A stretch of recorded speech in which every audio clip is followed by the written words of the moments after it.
শুভেচ্ছা আমন্ত্রণ রাতের বাংলাদেশের আয়োজনে। শুরুতেই জানিয়ে দেব শিরোনামগুলো।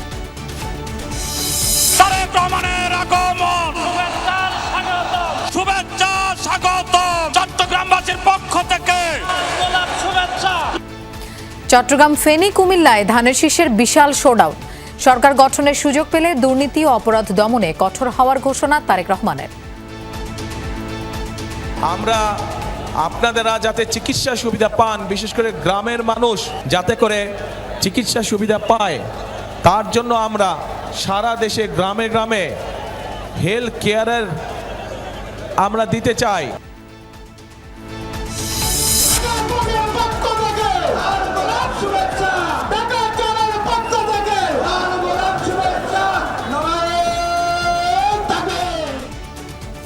ঢাকায় 10 দলীয় জোটের 3 সমাবেশ, জলাবদ্ধতা নিরসনে ব্যর্থ হলে পচা পানিতে চুবানো হবে মেয়র কাউন্সিলরদের।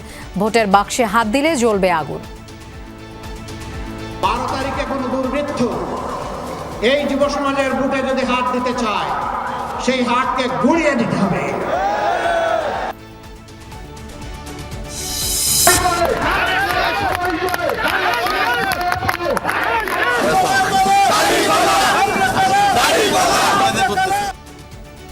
সারা দেশে নির্বাচনের আবহ, অলি গলি পাড়া মহল্লা সরগরম।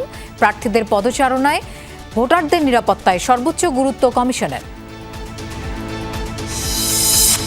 আদানির কাছ থেকে বিদ্যুৎ ক্রয়ে উৎকোচ নেন আওয়ামী লীগের 6 থেকে 7 জন প্রভাবশালী। তথ্য জাতীয় কমিটির বিবেচনা করে অসম চুক্তি বাতিল করতে পারবে নির্বাচিত সরকার।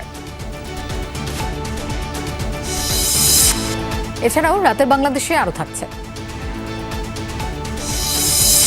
ছাত্রলীগের সাদ্দামের স্ত্রী সন্তানের জানাজায় অংশ নিতে না পারার খবরে আলোচনার সমালোচনা। প্যারোলের আবেদনই করেনি পরিবার, দাবি স্বরাষ্ট্র মন্ত্রণালয়ের।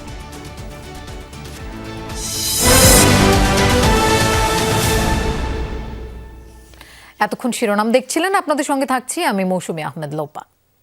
চট্টগ্রামের সাথে সম্পর্ক আবেগের, আর বৃহত্তর কুমিল্লা নোয়াখালীর সঙ্গে আত্মীয়তার। এমন ব্যক্তিগত অধিকারে কথা স্মরণ করে ধানের শীষে ভোট চাইলেন বিএনপি চেয়ারম্যান তারেক রহমান। তিনি বলেন, ক্ষমতা এলে টুঁটি চেপে ধরবেন দুর্নীতির, খালেদা জিয়ার সরকারের মতো কঠোর হবেন অপরাধ দমনে। এরপর ফেনীর জনসভায় তিনি দেশবাসীকে সতর্ক করে বলেন, নতুন করে আবারও যেন কেউ ভোট ও কথা বলার অধিকার কেড়ে নিতে না পারে, সেজন্য সতর্ক থাকতে হবে।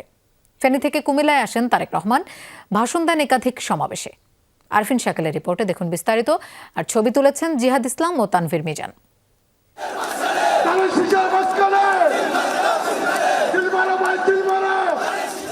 উত্তাল সমুদ্রের পাশে বীর চট্টলার জনসমুদ্র, যারা আজন্ম অদম্য সাহসী, আর যে মাটি ঐতিহাসিকভাবে প্রতিরোধের তীর্থস্থান।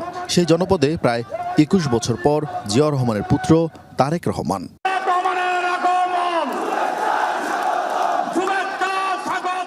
বারোয়ালিয়ার পূর্ণভূমিতে ধানের শীষের নয়া কাণ্ডারিকে সাদরে সম্ভাষণ জানায় সংগ্রামী সমাবেশ। কি সমতল, কি পাহাড়, কি ধর্ম কিংবা বর্ণ, জিয়া পুত্রকে কাছে পেয়ে আপন করে নেয় জনতা।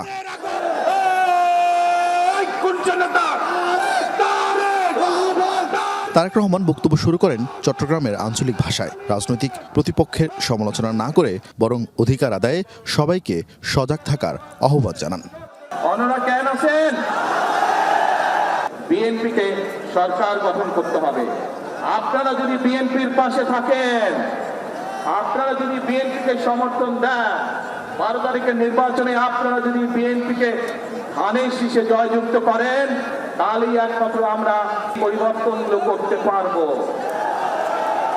আপনারা কি আছেন আমাদের সাথে? আলহামদুলিল্লাহ। খালেদা জিয়া সরকার চট্টগ্রামকে বাণিজ্যিক রাজধানী করার পরিকল্পনা করেছিল জানিয়ে তারেক রহমান বলেন, সেই পরিকল্পনার বাস্তবায়ন করবেন তিনি। বিএনপি সরকার গঠনে সক্ষম হলে খালেদা জিয়ার সেই উদ্যোগ যত দ্রুত সম্ভব আগামী বিএনপি সরকার সেটিকে বাস্তবায়ন করবে, যাতে করে এই এলাকার মানুষ ব্যাংকিং সুবিধা সহ সকল কিছু এখানে বসেই কাজ সেরে নিতে পারে। দুপুর 12:30 এই চট্টগ্রাম অঞ্চলের সঙ্গে বিএনপির সম্পর্ক গভীর করেন খালেদা জিয়া, যার প্রতিদান ভোটের মাঠে দিয়ে আসছে এই অঞ্চলের মানুষ। তবে জনমনের প্রশ্ন, আগামী দিনে সেই সম্পর্ক কতটা অগ্রসর হয়।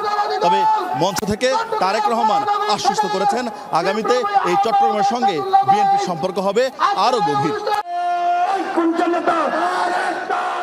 চট্টগ্রাম থেকে সড়কপথে ফেনীতে যান তারেক রহমান। ফেনীর মেয়ে খালেদা জিয়ার ছেলেকে দেখতে পাইলট স্কুল মাঠে মানুষের ঢল নামে। বৃহত্তর নোয়াখালীর 13টি আসনের প্রার্থীদের জন্য অধিকারের সুরে পরম স্বজনদের কাছে সমর্থন চান তিনি। এই দেশ আপনার আমাদের সকলের শেষ ঠিকানা। এই দেশেই আমাদের জন্ম, এই দেশেই আমাদের মৃত্যু, এই দেশই আমাদের প্রথম ঠিকানা, এই দেশই আমাদের শেষ ঠিকানা। সেই জন্য এই দেশকে গড়ে তুলতে হলে আমাদের সকলকে ঐক্যবদ্ধ থাকতে হবে। পথে 14 গ্রামে জনসভায় ভাষণ দেন বিএনপি চেয়ারম্যান। এরপর যান কুমিল্লা দক্ষিণ ও চাঁদপুরের প্রার্থীদের জনসভায়। জনতার কাছে তুলে দেন ধানের শীষের প্রার্থীদের। ওই যে বললাম আপনাদের একটা জরুরি গুরুত্বপূর্ণ কাজ আছে, সেটা হচ্ছে 12 তারিখে ধানের শীষকে নির্বাচিত করতে হবে। ধানের শীষের সিল দিয়ে ধানের শীষকে নির্বাচিত করতে হবে। এরপর দাউদকান্দি ও নারায়ণগঞ্জে সমাবেশ করবেন বিএনপি চেয়ারম্যান। এই যে কামরুলের হাতে আমি ধানের শীষ দিয়ে আরিফিন শাকিল, যমুনা নিউজ, কুমিল্লা। দেশের অভ্যন্তরীণ বিষয়ে হস্তক্ষেপ সহ্য করবে না জামায়াত, এমন হুঁশিয়ারি দিয়ে দলটির আমির ডাক্তার শফিকুর রহমান বলেন, তারা সকলের সাথে বন্ধুত্ব চায়, তবে অভ্যন্তরীণ বিষয়ে হস্তক্ষেপ নয়। আজ রাজধানী যাত্রাবাড়ি, গ্যান্ডারিয়া ও বকশীবাজারের নির্বাচনী জনসভায় বক্তব্য রাখেন তিনি। বলেন, দেশে আর ফ্যাসিবাদ ফিরতে দেয়া হবে না। হেরে যাওয়ার ভয়ে কেউ কেউ বাঁকা অন্ধকার গলিতে হাঁটার চেষ্টা করছে বলেও অভিযোগ করেন জামায়াত আমির। উত্তরবঙ্গে দুদিনের সফর শেষে এবার ঢাকার নির্বাচনী মাঠ চষে বেড়াচ্ছেন জামায়াতের আমির ডাক্তার শফিকুর রহমান। রোববার সকালে রাজধানীর যাত্রাবাড়িতে 11 দলীয় জোটের জনসভায় অংশ নেন তিনি। দুপুর 12টা নাগাদ সমাবেশ মঞ্চে হাজির হন জামায়াতের আমির ডাক্তার শফিকুর রহমান। এ সময় স্লোগানে মুখরিত হয় পুরো এলাকা। প্রধান অতিথির বক্তব্যে তিনি গণভোটে হা জয়যুক্ত করার আহ্বান জানিয়ে বলেন, দেশে আর ফ্যাসিবাদ দেখতে চায় না। যারা জনতার এই মনের ভাষা বুঝতে পারছেন না, জনগণ 12ই ফেব্রুয়ারি তাদের এই ভাষা বুঝিয়ে দেবে। দেশে কোনো ফ্যাসিবাদী শাসন কায়েম হবে, দেশের জনগণের অর্থে কিনা অস্ত্র থেকে গুলি তাদের বুকে ছোড়া হবে, আর দেখতে চাই না। এই ফ্যাসিবাদের সকল জড় যদি কেটে দিতে হয়, 12 তারিখ ইনশাআল্লাহ গণভোটে হা বলতে হবে। জামায়াত সরকার গঠন করলে নারীদের নিরাপদ কর্মসংস্থান গড়ে তোলার প্রতিশ্রুতি দেন ডাক্তার শফিকুর। অঙ্গীকার করেন কর্মজীবী নারীদের জন্য ইভিনিং বাস সার্ভিস চালু করার। আমরা কথা দিচ্ছি, ঘরে, চলাচলে এবং কর্মস্থলে 3টা জায়গায় আপনাদের জন্য আমরা ইনশাআল্লাহ সর্বোচ্চ গুরুত্ব দিয়ে নিরাপত্তা নিশ্চিত করব এবং মর্যাদা আপনাদের হাতে তুলে দেব। কোন জালিম আপনাদেরকে আর ইভটিজিং করার দুঃসাহস দেখাবে না। যাত্রাবাড়ির জনসভা শেষে জামায়াতের আমির যোগ দেন গ্যান্ডারিয়ার ধূপখোলা মাঠে ঢাকা 6 আসনের নির্বাচনী জনসভায়। উপস্থিত ছিলেন 11 দলীয় জোটের নেতারা। এ সময় ডাক্তার শফিকুর রহমান বলেন, দেশের অভ্যন্তরীণ বিষয়ে হস্তক্ষেপ সহ্য করবে না জামায়াত। বাংলাদেশের মানুষ যখন মুক্তির সন্ধানে তাদের সিদ্ধান্ত নিতে যাচ্ছে, তখন আমাদের আভ্যন্তরীণ ব্যাপারে অনেকে প্রকাশ্যে হস্তক্ষেপ করছেন। আমরা তাদের প্রতি বিনয়ের সাথে শক্ত কণ্ঠে অনুরোধ জানাবো, মেহেরবানি করে আমাদের আভ্যন্তরীণ বিষয়ে আর নাক গলাতে আসবেন না। এতদিন নাক গলে যে তরল পদার্থ বের হয়েছে, মেহেরবানি করে টিস্যু দিয়ে এখন একটু সামলে নেন। জামায়াতের আমির বলেন, যাদের দলে এত ঋণ খেলাপি প্রার্থী, তারাই বলছে ক্ষমতায় এলে দুর্নীতি মুক্ত করবে। একটা দল শুনলাম ইদানিং বলছেন তাদের হাতে দেশ আসলে তারা নাকি দুর্নীতি নিয়ন্ত্রণ করবেন। যাদের সংসদ সদস্য 39 জন গুরুতর ঋণ খেলাপি, কায়দা করে তাদেরকে বানানো হয়েছে ক্যান্ডিডেট, তারা বাংলাদেশের মানুষকে দুর্নীতিমুক্ত করবে না। আপনাদের সকলের সুপরিচিত। এরপর জামায়াতের আমির যান ঢাকা 7 আসনের আলিয়া মাদ্রাসা মাঠের নির্বাচনী জনসভায়। গণভোটে হাঁ ও দাড়িপাল্লার পক্ষে ভোট চান তিনি। আমরা আপনাদের আমানতের পাহারাদার হতে চাই, চৌকিদার হতে চাই। যদি আমাদের উপরে আমানত দেন, আল্লাহ যদি হায়াতে বাঁচায় রাখেন, 5টা বছর আমরা আপনাদের চৌকিদারের দায়িত্ব পালন করব। ফয়সাল মাহমুদ, যমুনা নিউজ, ঢাকা। আসন্ন জাতীয় নির্বাচনে সারা দেশে জমে উঠেছে প্রার্থীদের প্রচারণা। সকাল থেকেই ব্যস্ত সময় কাটাচ্ছেন প্রার্থী ও কর্মী সমর্থকরা। পাড়া মহল্লা অলিগলি চষে বেড়াচ্ছেন তারা, শুনছেন ভোটারদের সমস্যার কথা, দিচ্ছেন নানা রকম প্রতিশ্রুতি। শহর থেকে গ্রাম, সারা দেশ জুড়েই ত্রয়োদশ জাতীয় সংসদ নির্বাচনের প্রচারণা। বিরামহীন পথসভা, গণসংযোগ, লিফলেট বিতরণ ও উঠান বৈঠকে ব্যস্ত প্রার্থী, কর্মী ও সমর্থকরা। ঠাকুরগাঁও 1 আসনে বিএনপি প্রার্থী দলের মহাসচিব মির্জা ফখরুল ইসলাম আলমগীর বনুয়াগাঁও এলাকায় পথসভা করেন। বিজয়ী হলে দেশ ও মানুষের উন্নয়নে কাজ করার প্রতিশ্রুতি দেন তিনি। আমরা মানুষের কল্যাণ করতে চাই, এই দেশে উদারপন্থী গণতন্ত্র চাই, নির্বাচনের মাধ্যমে দিয়ে সরকার গঠন করতে চাই এবং মানুষের কথা বলার অধিকার দিতে চাই। খুলনা মহানগরের 30 নম্বর ওয়ার্ডে রূপসা স্ট্যান্ড রোড থেকে নির্বাচনী পথসভা শুরু করেন খুলনা 2 আসনের বিএনপি প্রার্থী নজরুল ইসলাম মঞ্জু। আমাদের নেতা তারেক রহমান তিনি বাংলাদেশে পা দিয়ে বলছেন আই হ্যাভ এ প্ল্যান। তিনি একটা পরিকল্পনা নিয়ে আসছেন, সেই পরিকল্পনা নিয়ে একটি সমৃদ্ধ বাংলাদেশ গঠন করবেন। সেখানে জামাতের কোনো জায়গা নেই। খুলনা 3 আসনের প্রার্থী রকিবুল ইসলাম বকুল দৌলতপুর বাজার থেকে শুরু করেন প্রচারণা। অংশ নেন লিফলেট বিতরণ ও পথসভায়।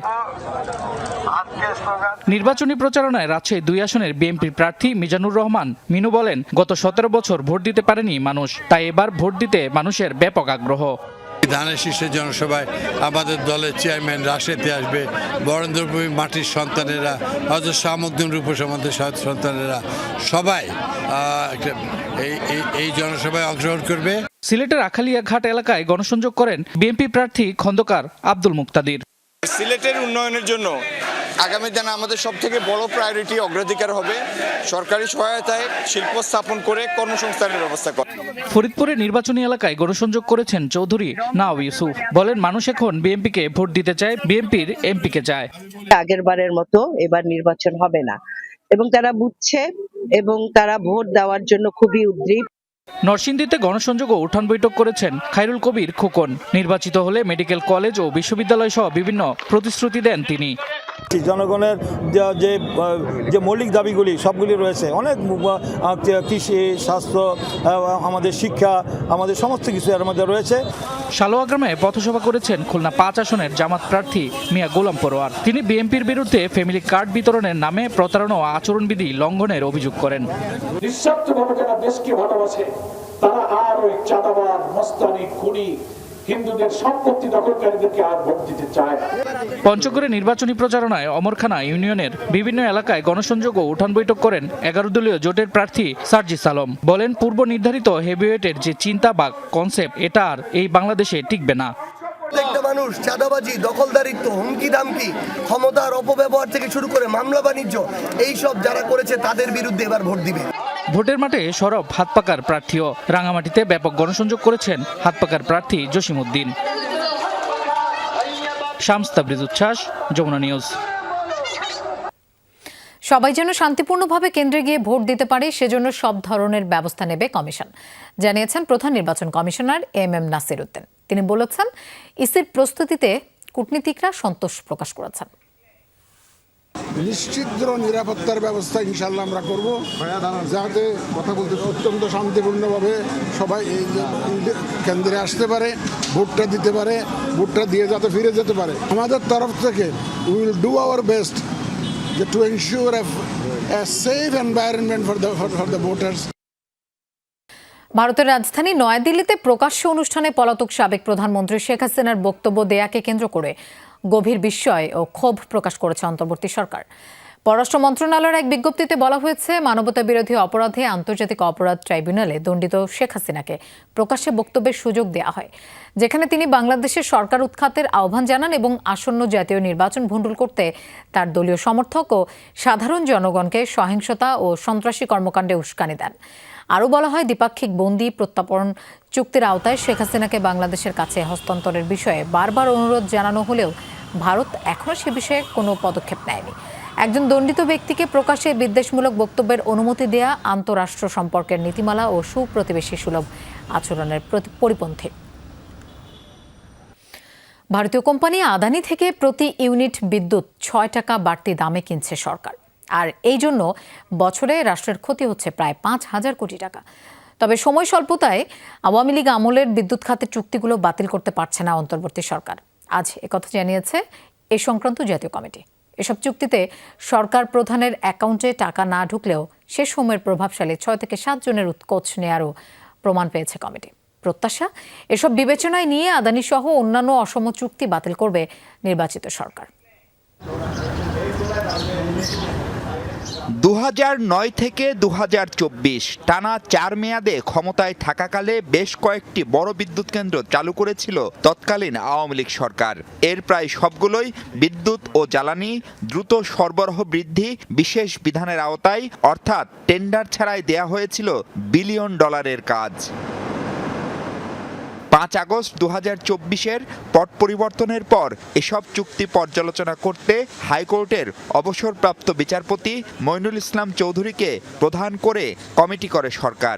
অন্তর্বর্তী সরকারের শেষ সময়ে এসে চূড়ান্ত প্রতিবেদন দিয়েছেন তারা। Under the Quick Announcement of Electricity and Energy Supply Special Provisions Act 2010, which was repealed in the month of November 2024.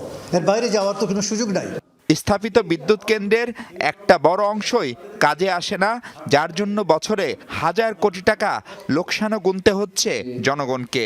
0.9 থেকে 1.5 বিলিয়ন ডলার বার্ষিক শুধু ক্যাপাসিটি পেমেন্ট, এই অতিরিক্ত যেটা ব্যবহার অযোগ্য ক্যাপাসিটি, তার কারণেই বহন করতে হবে। অর্থাৎ বৃষ্টি হোক বা না হোক, খাজনা আপনাকে ঠিকই দিতে হবে। আসে বহুল আলোচিত আদানির বিদ্যুৎ ক্রয় প্রসঙ্গ। এই চুক্তিতে দেশের স্বার্থ রক্ষা তো হয়নি, বরং প্রচলিত দামের চেয়ে অনেক বেশি অর্থ দিয়ে তা কিনেছে আগের সরকার। আর এর ফলে সে সময়ের অনেকেই সরাসরি আর্থিক সুবিধা নিয়েছে, এমন প্রমাণ পাওয়ারও দাবি করছে কমিটি। কিন্তু প্রধানমন্ত্রীর অ্যাকাউন্টের কিছু পাওয়া যায় না, কারণ সেগুলো অনেক লুকানো থাকে, অনেক লুকানো থাকে। আমরা পেয়েছি যারা ডাইরেক্টলি চুক্তির সঙ্গে জড়িত ছিল, সই করেছে, এবং আপনার যদি অ্যামাউন্ট জানতে চান, আমার মনে হয়, আমার এক্স্যাক্টলি খেয়াল নাই, কয়েক মিলিয়ন ডলারের মতন লেনদেন হয়েছে, এবং যারা ওই 7-8 জন লোকের এখানে জড়িত ছিল, কিন্তু এর থেকে বেশি বলা উচিত না আমাদের। যদিও সুপারিশে আদানির সাথে চুক্তি বাতিলের কথা স্পষ্ট করেনি কমিটি। প্রশ্ন আসে, ইচ্ছাকৃত কালক্ষেপণ করে কি চুক্তি বাতিলের সম্ভাব্য ঝুঁকি পরবর্তী সরকারের কাছে ছেড়ে দেওয়া হলো? ইটস ইজিয়ার সেড দেন ডান। বলা সহজ, করা কঠিন। কাজ করে দেখান। শুনেন, আরেকটা কথা আছে, শুনেন আরেকটা কথা আছে ইংরেজিতে, অ্যাকশন স্পিক লাউডার দেন ওয়ার্ডস। আমাদের কাজই কথা বলছে। You have monitored our work, and by monitoring our work, review work, you have definitely formed an impression about the efficiency and capability of this review committee. আদানির সাথে চুক্তি বাতিল করলে লোডশেডিং বাড়ার শঙ্কা রয়েছে, তাই জনগণকে সাময়িক কষ্ট সহ্য করার প্রস্তুতি নেওয়ারও পরামর্শ দিয়েছে committee. So we shall have to wait for the court verdict first. Mahfuz Mishu, Jamuna News, Dhaka. রাজধানীতে জমজমাট চতুর্থ দিনের নির্বাচনী প্রচারণা। সকাল থেকেই বিভিন্ন পাড়া মহল্লায় গণসংযোগে নেমেছে বিএনপির প্রার্থীরা। ঢাকার অন্যতম সমস্যা চাঁদাবাজি, ফুটপাত দখল, মাদক, কিশোর গ্যাং এর সমাধানের পথ খুঁজছেন সবাই। বলছেন নির্বাচিত হলে নিজের এলাকাকে আদর্শ নগরীতে পরিণত করবেন তারা। মতিঝিল, শাহবাগ, রমনা, পল্টন ও শাহজাহানপুর নিয়ে ঢাকা 8। দুপুর থেকেই নিজ নির্বাচনী আসন শাহজাহানপুরে বিএনপির প্রার্থী মির্জা আব্বাসের প্রচারণা। এরা আর্টিফিশিয়াল ইন্টেলিজেন্স দিয়ে অনেক কিছু তৈরি করছে, এরা বট বাহিনী দিয়ে সোশ্যাল মিডিয়া ভরিয়ে ফেলেছে। আর এরা যে মিথ্যা কথা বলে, এই শ্রেণীর লোকগুলি মিথ্যা কথা বলে, জাতির সামনে এটা পরিষ্কার। এর আগে সকালে মিরপুরের পল্লবী এলাকায় প্রচারণা চালান ঢাকার 16 আসনের ধানের শীষের প্রার্থী আমিনুল হক। বলেন নির্বাচনে জয় পেলে মাদক, চাঁদাবাজি আর কিশোর গ্যাং উৎপাটনই হবে প্রধান এজেন্ডা। এ সময় তিনি যশোরের ছাত্রলীগ নেতার স্ত্রী সন্তানের মৃত্যুর পরেও তাকে প্যারোলে মুক্তি না দেওয়ার নিন্দা জানান। আমাদেরও অনেক ভাইদের বাবা মা মারা গিয়েছে, তাদেরকে কিন্তু প্যারোলে মুক্তি দেওয়া হয়নি, বাট আমরা সেই অমানবিক রাষ্ট্র আর দেখতে চাই না। ঢাকা 14 আসনের সাভারের দ্বীপ ইউনিয়ন কাউন্দিয়ায় জনসংযোগ করেছেন বিএনপির আরেক প্রার্থী ইঞ্জিনিয়ার সানজিদা ইসলাম তুলি। রাজধানীর এত কাছের এই ইউনিয়নে যাওয়া আসার একমাত্র উপায় নৌকা। নির্বাচিত হলে সেই সমস্যা সমাধানের আশ্বাস তার। প্রথমেই এই কাজটা করবো ইনশাল্লাহ, যে ব্রিজটা যেন করতে পারি। এটার অনেকগুলো প্রসেস অলরেডি এগিয়ে আছে। এদিকে রাজধানীর উত্তরায় গাওয়াইর বাজার এলাকায় গণসংযোগ করেছেন ঢাকা 18 আসনের বিএনপির প্রার্থী SM জাহাঙ্গীর হোসেন।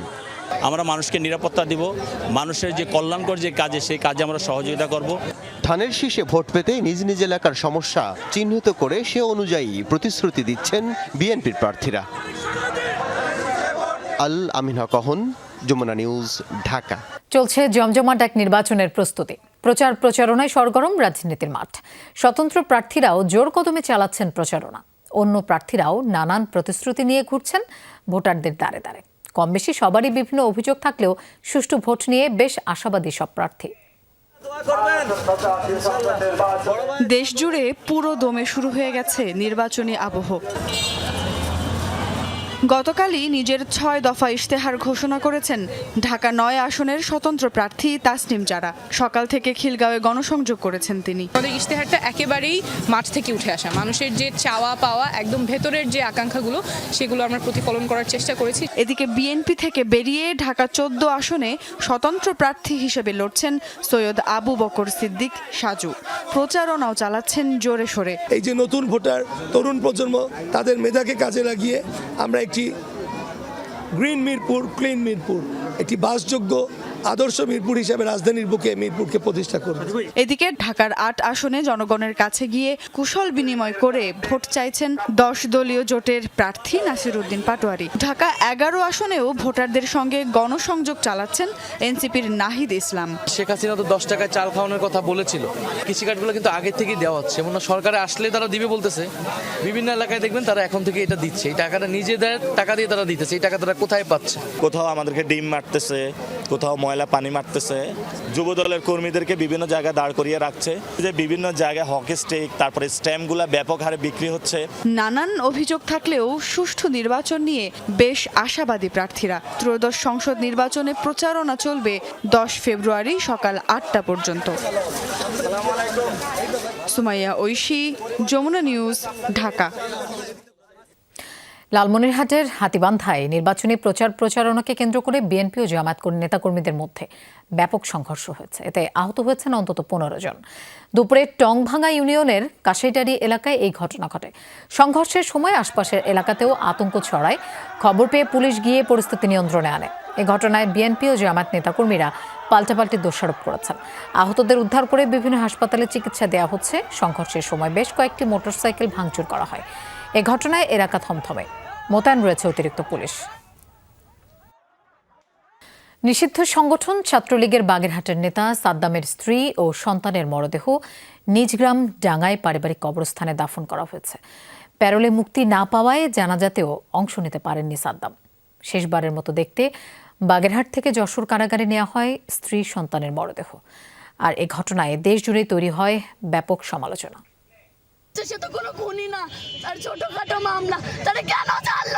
কারাফটকেই শেষবারের মতো দেখলেন মৃত স্ত্রী আর শিশু সন্তানকে। জানাজায় অংশ নেওয়ার সুযোগ হয়নি নিষিদ্ধ সংগঠন ছাত্রলীগের বাগেরহাট সদর শাখার সভাপতি জুয়েল হাসান সাদ্দামের। অনলাইন অফলাইন সবখানেই এই নিয়ে চলছে আলোচনা সমালোচনা। প্রশ্ন উঠেছে জানাজায় অংশ নিতে কেন প্যারোলে মুক্তি পেলেন না সাদ্দাম। বাগেরহাট জেলা প্রশাসক বলছেন, প্যারোলে মুক্তির জন্য তার বরাবর আবেদন করেছিল সাদ্দামের পরিবার, কিন্তু বন্দী যশোর কারাগারে থাকায় বিষয়টি তার এখতিয়ারে নেই বলে জানান ডিসি। যোগাযোগ করতে বলা হয় যশোরে। আমাদের জুরিসডিকশন সীমাবদ্ধতার কারণে আমরা যশোরে যেতে বলেছি পরবর্তী, এবং আমরা যশোর কারাগারেও কিন্তু আমরা আমাদের জেল সুপার মহোদয়ের মাধ্যমে বলে দিয়েছি যে এরকম একটা বিষয় সেখানে যাচ্ছে আর কি। তো তারা পরবর্তীতে আর করেননি। যশোর জেলা প্রশাসন এক বিজ্ঞপ্তিতে জানিয়েছে, সাদ্দামের পরিবার তাদের কাছে প্যারোলে মুক্তির জন্য কোনো আবেদন করেননি। সাদ্দামের ভাই শহীদুল ইসলাম দাবি করেছেন, তাদের এক স্বজন প্যারোলে মুক্তির আবেদন করার জন্য যশোর জেলা প্রশাসনের কার্যালয়ে যান, কিন্তু শনিবার হওয়ায় কার্যালয় বন্ধ ছিল। গেট থেকে একজন তাদেরকে বাগেরহাটে আবেদন করার পরামর্শ দেন। আমাদের বলেছে যশোর ডিসি অফিস থেকে একটা ফরওয়ার্ডিং নিলে, তখন আমরা তো এখান থেকে যাওয়া সম্ভব না। আমি আবার একটা লোক পাঠাচ্ছি যশোর ডিসি অফিসে। তখন সেই ডিসি অফিসের গেটে যে তার সাথে কথা বলছে, যে তা বলছে না, এটা তো বাগেরহাটের কেস। বাগেরহাটের কেসে তো আপনি এইখান থেকে এইখানের ডিসি কিছুই করতে পারবে না। পুলিশ সুপার জানিয়েছেন, সাদ্দামের বিরুদ্ধে স্ত্রীর করা যৌতুকের মামলাসহ বেশ কয়েকটি মামলা রয়েছে। তার স্ত্রী ও সন্তানের মরদেহ উদ্ধারের ঘটনায় তদন্ত চলছে। প্রাথমিকভাবে পুলিশের ধারণা, সন্তানকে হত্যার পর আত্মহত্যা করেন মা। পোস্টমর্টেমের ব্যবস্থা হয়েছে যাতে সঠিক বিষয়টা যাতে চলে আসে এবং আইনানুগভাবে ইনভেস্টিগেশন পরে কারণটা কি পিছনে পুরো রহস্যটা যাতে উদ্ঘাটিত হয়।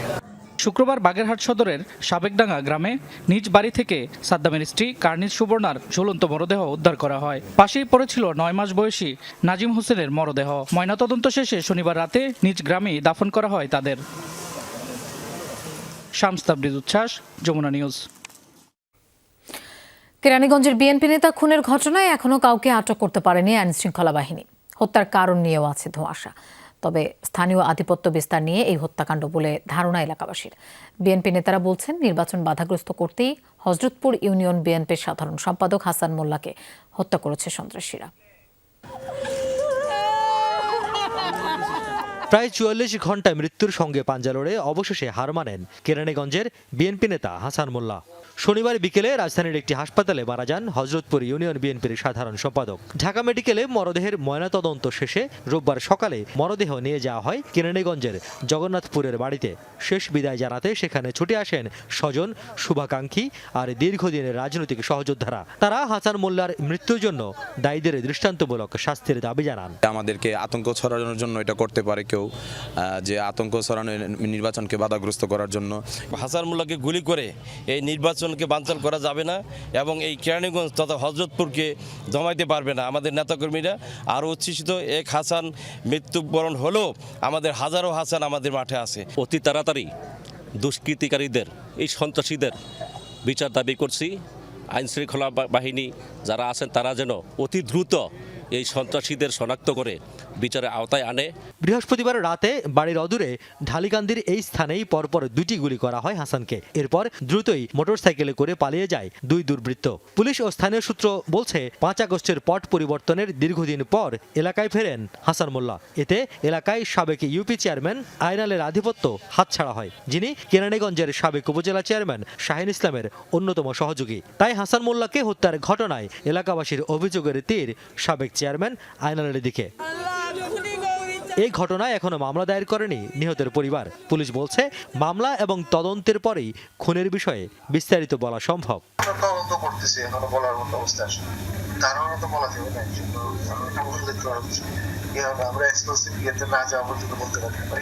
বাদাসরে নিহত হাসান মোল্লার জানাজা অনুষ্ঠিত হয় হযরতপুর উচ্চ বিদ্যালয় মাঠে। ঢাকা 2 আসনের বিএনপি প্রার্থী আমানুল্লাহ আমান সহ শত শত নেতাকর্মী অংশ নেন জানাজায়।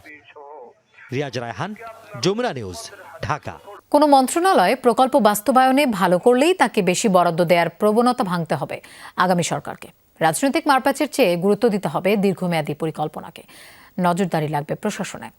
এডিপি বাস্তবায়নের এমন নানা সুপারিশ রেখে যাচ্ছে অন্তর্বর্তী সরকার। নির্বাচনের আগে শেষ একনেক সভায় পরিকল্পনা উপদেষ্টা বললেন, বিদেশি ঋণের জন্য মুখিয়ে থাকলে বাংলাদেশের অর্থনীতি কখনোই স্বনির্ভর হবে না। রোববার অন্তর্বর্তী সরকারের শেষ একনেক সভায় কিছুটা চমক ছিল। নির্বাচনের তফসিল ঘোষণা হয় 2টি সম্ভাব্য সভাকে কমিয়ে আনা হয় 1টিতে। ফলে এই দিন প্রকল্পের সংখ্যা দাঁড়ায় 25-এ, ব্যয় ধরা হয় প্রায় 46,000 কোটি টাকা।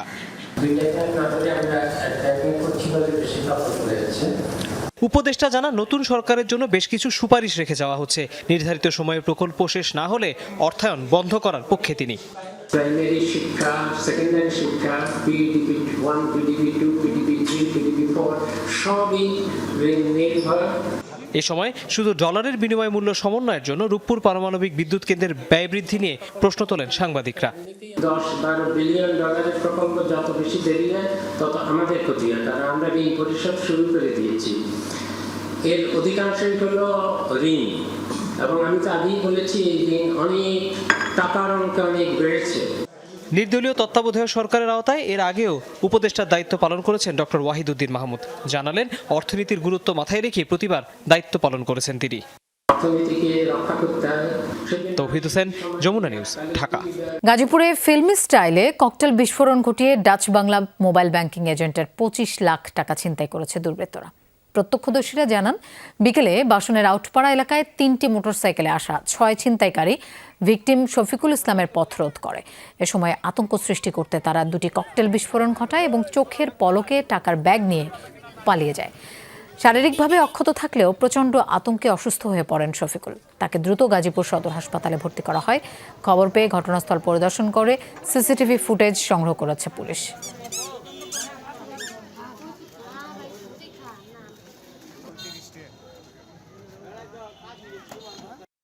ককটেল বিস্ফোরণ করে টাকা আর অস্ত্র ঠেকিয়ে এবং 2 রাউন্ড গুলি বিস্ফোরণ করে আমাদের টাকাগুলো ছিনিয়ে নেয়। গুলি করলো একটা পিস্তল ছোট হাতে, আর এদিক দিয়ে পরে একটা ব্যাগ নিয়ে ওই দিক দিয়ে গেছে। যাওয়ার সময় পরে ওই জায়গায় একটা গুলি করছে রাস্তার ভিতরে। আমাদের একাধিক টিম কাজ করতেছে। আমরা ভিডিও ফুটেজ সংগ্রহ করে আসামিদের শনাক্তপূর্বক টাকা উদ্ধারের জন্য তৎপর আছি। সিরাজগঞ্জে করোনার সময়ে জনস্বাস্থ্য প্রকৌশল অধিদপ্তর নির্মিত অস্থায়ী বেসিনের দেয়াল ধসে চাপা পড়ে 2 শিশুর মৃত্যু হয়েছে। আহত হয়েছে আরও 2 শিশু। স্থানীয়রা জানায়, বিকেলে সদরের শালুয়াভিটা হাটে করোনাকালে হাত ধোয়ার জন্য নির্মাণ করা বেসিনে উঠে খেলা করছিল 4 শিশু। এ সময় হঠাৎ করেই বেসিনটি ধসে পড়ে। তার নিচে চাপা পড়ে রায়হান, সুমি, আবির ও সানজিদা। তাদের উদ্ধার করে সিরাজগঞ্জ 250 শয্যার জেনারেল হাসপাতালে নেয়ার পর কর্তব্যরত চিকিৎসক 2 জনকে মৃত ঘোষণা করেন। নিহতরা হলো ঐশলবাড়ি গ্রামের ফরিদুল ইসলামের ছেলে রায়হান ও সজীব শেখের মেয়ে সুমি। আহতরা হলেন একই গ্রামের মেনহাজের ছেলে আবির ও সামিদুলের মেয়ে সানজিদা।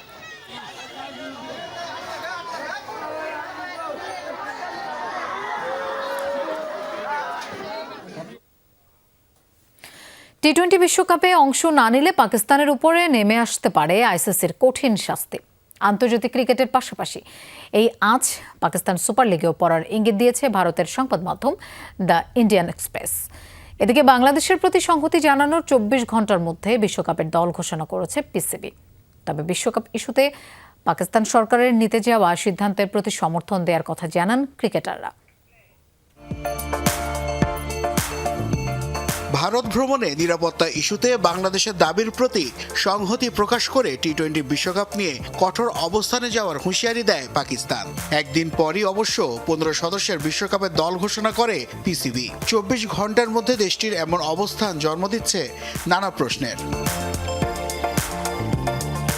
যদিও পিসিবির নির্বাচক কমিটির সদস্য আকিব জাভেদ বলছেন ভিন্ন কথা। স্কোয়াড ঘোষণা হলেও এখনও শতভাগ নিশ্চিত নয় তাদের বিশ্বকাপে অংশগ্রহণ। ফলে চাওয়ার হচ্ছে মহসিন নাকভির প্ল্যান এ, বি, সি ও ডির বিষয়টি।